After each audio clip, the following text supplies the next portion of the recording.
তেতুলিয়া কোন জেলায় অবস্থিত?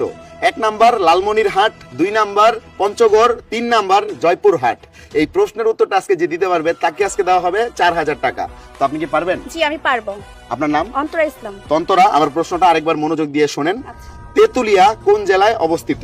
1 number Lalmonirhat, 2 number Panchagarh, 3 number Joypurhat. যদি সঠিক উত্তর দিতে পারেন আপনি পেয়ে যাবেন 4000 টাকা। ঠিক আছে? আচ্ছা ওকে। আর দর্শক আপনাদেরকে বলছি, আপনারা যদি আমার এই প্রশ্নের উত্তর কেউ দিতে পারেন দ্রুত কমেন্ট বক্সে উত্তর দিয়ে জানান, আর উত্তর জানানোর আগে এই ভিডিওটা অবশ্যই শেয়ার করবেন। তো বলেন, প্রশ্নটাকে আমি আবারও করব। জি জি করেন। তেতুলিয়া কোন জেলায় অবস্থিত? 1 number Lalmonirhat, 2 number Panchagarh, 3 number Joypurhat. আচ্ছা এখন আপনি বলেন যে 1 নাম্বার, 2 নাম্বার নাকি 3 নাম্বার? লালমনিরহাট। হ্যাঁ লালমনিরহাট।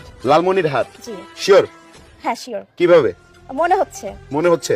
কোথায় যেন শুনেছি। আচ্ছা শুনছেন, কই শুনছিলেন? কে যেন বলছিল। আপনার বাড়ি কোথায়? চুয়াডাঙ্গা জেলা।